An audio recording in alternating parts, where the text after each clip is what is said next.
Arnold Schwarzenegger is, first of all, he was the governor of the state I live in here in California, but he's also just, he has wisdom beyond his years. He's been able to raise himself up from, a complete scrawny failure kid who was made fun of in Austria and was able to reach amazing heights such as becoming the strongest man in the world, becoming the highest paid movie star in the entire world, and marrying into American nobility, marrying Kennedy, and becoming the governor of the biggest state in the United States, and he wasn't even born here. So, and everything he's done, he was not born with a silver spoon in his mouth, he created himself.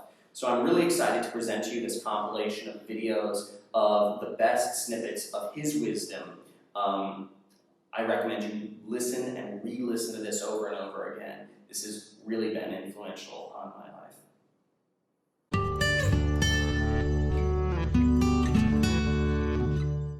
Well, when I went to America and I got into acting, everybody wanted me to change my name because people started saying Schwarzenschnitzel and Schwarzenheimenblem and nobody could pronounce it, so they said, just call it Schwarz or call it something different, but not Schwarzenegger.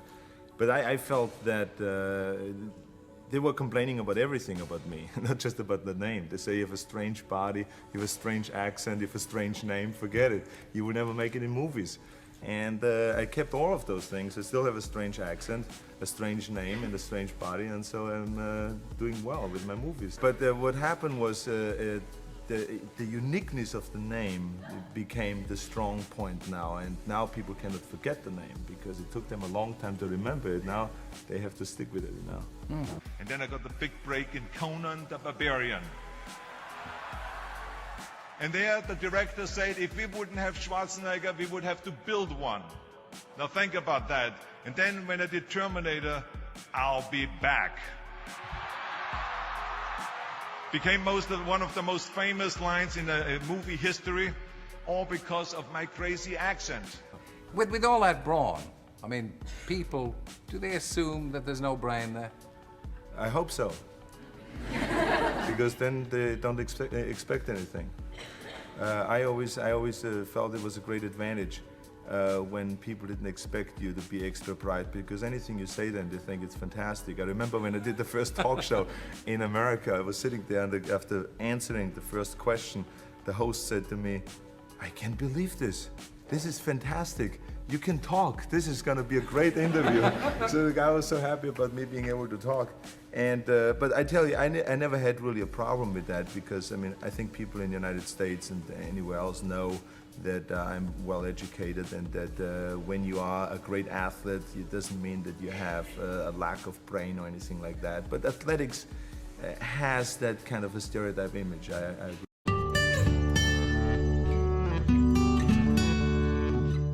So the question really is what puts you over the top? It is the mind that really creates the body. It's the mind that makes you really work out the 4 or 5 hours a day. It is the mind that visualizes of what the body ought to look like as the finished product.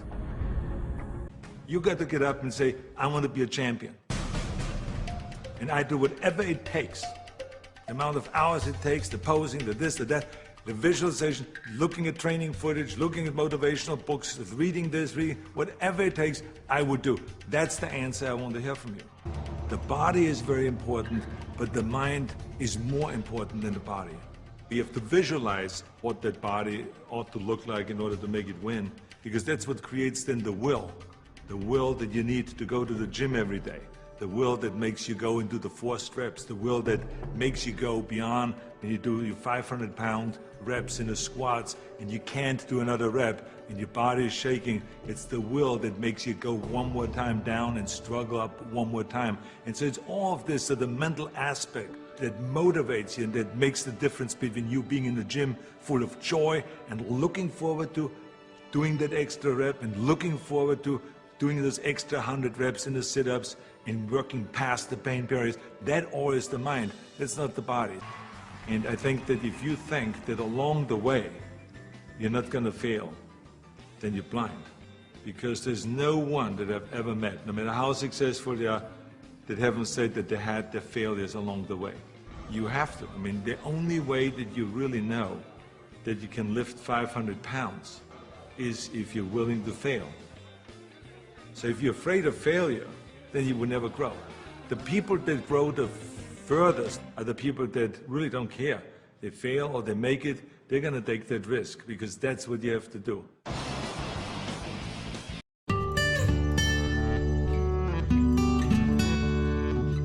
The bottom line is, and why I like to do those seminars or those lectures or those motivational speeches or whatever you may call it, is because you can pump up people and you can really give them this extra push that they need. Give them encouragement, give them get them into a positive thinking mode and all of those things. Because I know that I'm a product of exactly that. Mm-hmm. I remember that when I was 15 years old and picking up this magazine and reading about Reg Park, I was so pumped up.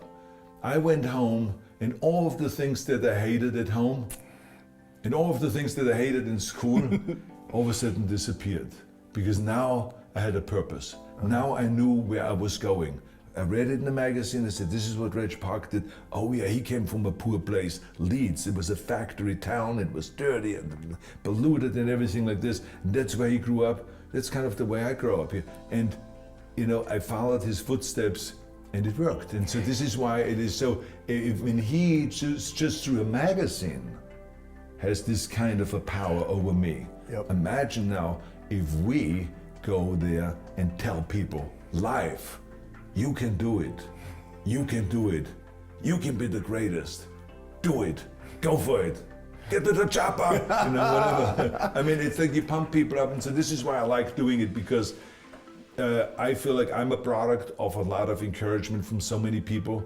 So I want to do the same, because remember, in the end, I always say we're not judged by how much we make, but we're judged by how much we give back. Nice. How much do we give? So that's where I want to give something back.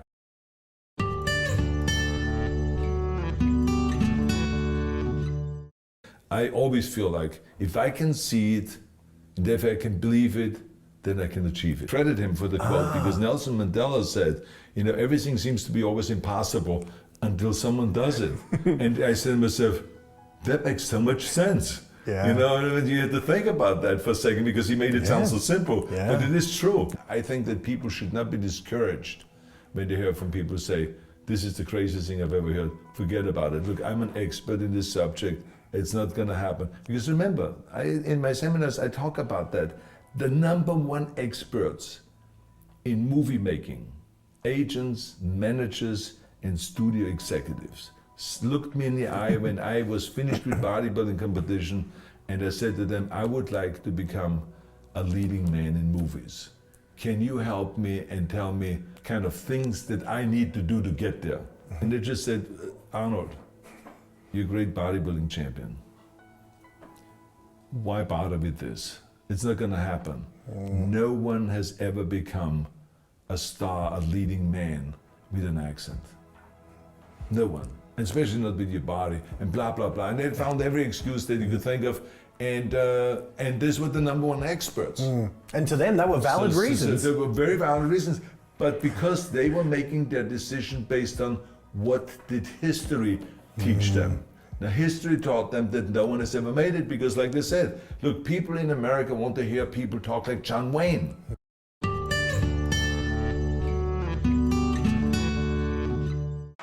Now, of course, people ask me all the time. They say to me, what is the secret to success? And I give them always the short version. I say, #1, come to America. #2, work your butt off. And #3, marry a Kennedy. But anyway. But anyway, these are the short rules. What I mean by that is so many young people are getting so much advice from their parents and from the teachers and from everyone. But what is most important is that you have to dig deep down and ask yourselves, who do you want to be? Not what, but who. And I'm talking about not what your parents and teachers want you to be, but you. I'm talking about figuring out for yourselves what makes you happy, no matter how crazy it may sound to the people. We have so many rules in life about everything. I say break the rules, not the law, but break the rules. My wife has a t-shirt, My wife has a t-shirt that says, well-behaved women rarely make history. Well, you know, I don't want to burst her bubble, but the same is true with men. It is impossible to be a maverick or a true original if you're too well-behaved and don't want to break the rules. You have to think outside the box. That's what I believe. After all, what is the point of being on this earth if all you want to do is be liked by everyone and avoid trouble? The only way that I ever got any place was by breaking some of the rules. Don't listen to the naysayers. I mean, how many times have you heard that you can't do this and you can't do that and it has never been done before? So pay no attention to the people that say it can't be done. I remember my mother-in-law, Eunice Kennedy Shriver. When she started Special Olympics in 1968, people said that it would not work. The experts, the doctors that specialized in mental disabilities and mental retardation said it can't be done. You can't bring people out of the institution. You can't make them participate in sports, in jumping, in swimming, and in running. They will hurt themselves. They will hurt each other. They will drown in the pool. Well, let me tell you something. Now, 40 years later, Special Olympics is one of the greatest organizations in 164 countries dedicated to people with mental disabilities and with intellectual challenge, and she did not take no for an answer.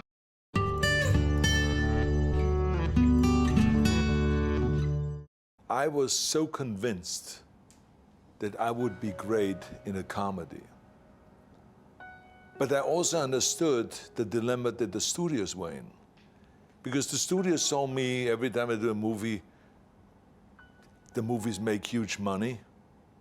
So it was natural to offer me another action movie to play safe. Let's get another action movie for Schwarzenegger. The last one did great. Let's take him this time to the jungle. Let's take him to Russia. Let's take him there and let's take him there. It was like, you know, so it was all working fantastic. Let's have him be a machine. So it was like, whatever it was, let's be an action movie and it would do well. And you were hypersensitive about being typecast. Well, I wasn't hypersensitive. I said to myself, I understand that this is what the audience wants me to do. Me to go out and to kick ass and to be the guy that is, you know, wiping out evil and all the bad people and all this stuff, and that I protect everyone else, and I'm the good guy, and all this kind of stuff. So I understood that. So I felt like that the only way that we maybe can go beyond that and make a studio feel at all comfortable is by me just saying, hey, you don't have to be the only one that is investing in me. I invest in myself too. Don't give me any money. Nothing. Just pay for the production and and so that's what I basically said to Ivan Reitman. And when Ivan Reitman and I had dinner in Aspen and Snowmass with Robin Williams, and that's where actually Ivan Reitman, the director of Ghostbusters, said, "You are funny, and there's so many things about you that I've never seen in a movie." He says, "I would like to see that in a movie." And I said, "Ivan, why don't you go and come up with a project for us?" I said, "You've just done Ghostbusters." I said, "I would love to be directed by you in a comedy." I said, "But no one wants to do a comedy with me because I'm the action star." And he says, "Okay, let me come up with something." And so he came up with 5 ideas, and we picked out of those 5 ideas the idea of the experiment, which then was changed to twins. And so I understood that the studio shouldn't be the one responsible for taking the risk. So we were able to then make the deal very easily because Danny DeVito decided not to take a salary, Ivan Reitman decided not to take a salary, and I decided not to take one, but that we take a big chunk of the back end. And of course, that was the best investment we've ever made. Every one of us says that because the studio never ever, it became such a historic deal that the studio would never, ever make that deal again.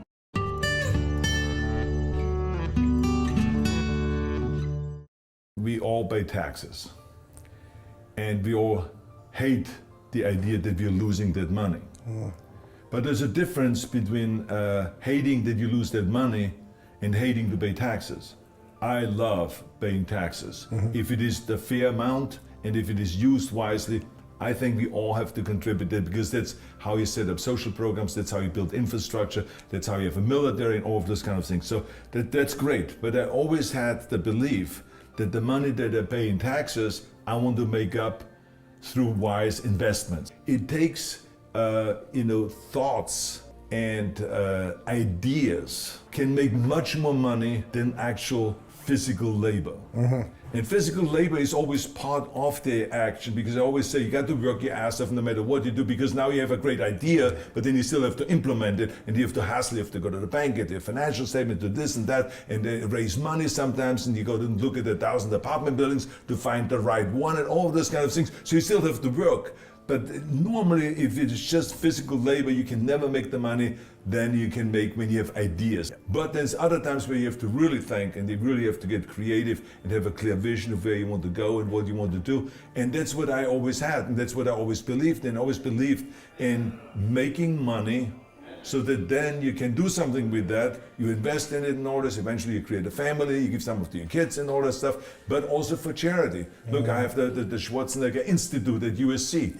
And so we have to raise money all the time and make money to pay for that and to support that. We have the R20, the environmental organization. Well, any organization and any idea is great, but if you don't have the money, you can implement anything. And so this is why it is important that if it's an environmental organization, or if it is my after-school programs that are nationwide, where we raise millions and millions of dollars every year, or if it is just, living in a great mansion or driving a nice Bentley and a Bugatti, this kind of things, it takes money to do all this kind of stuff. So therefore, I believe in making $1 into $2 and having a good time when I pay my taxes. So when someone says, Arnold, I say, we have bad news. You owe $15 million in taxes.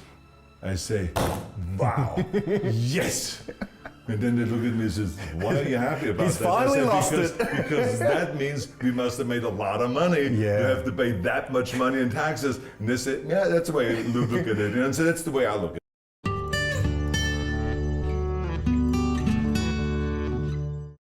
I was going to Australia to be a judge at the Mr. Olympia competition. But then all of a sudden, I thought, I should compete.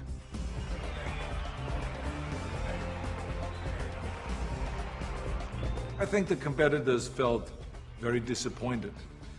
So they felt kind of, why would I do that?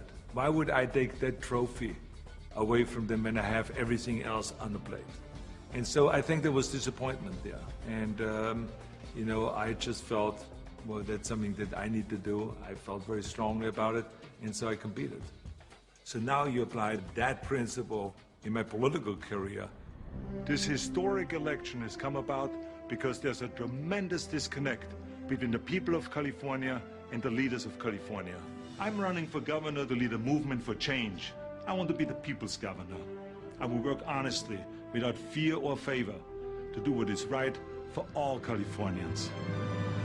Join Arnold and let's bring California back. People see me as a big action here on the screen, and they expect the same kind of bigger-than-life action in reality. Exchange it with anything else. It was the most challenging, but the most rewarding and pleasurable thing to do. It was, I have to tell you that I'm so fortunate that in my life I was able, out of all of the things, to be a bodybuilding champion and a movie star and all this kind of stuff, but that I was able to serve, almost 40 million people in California. That was like unbelievable.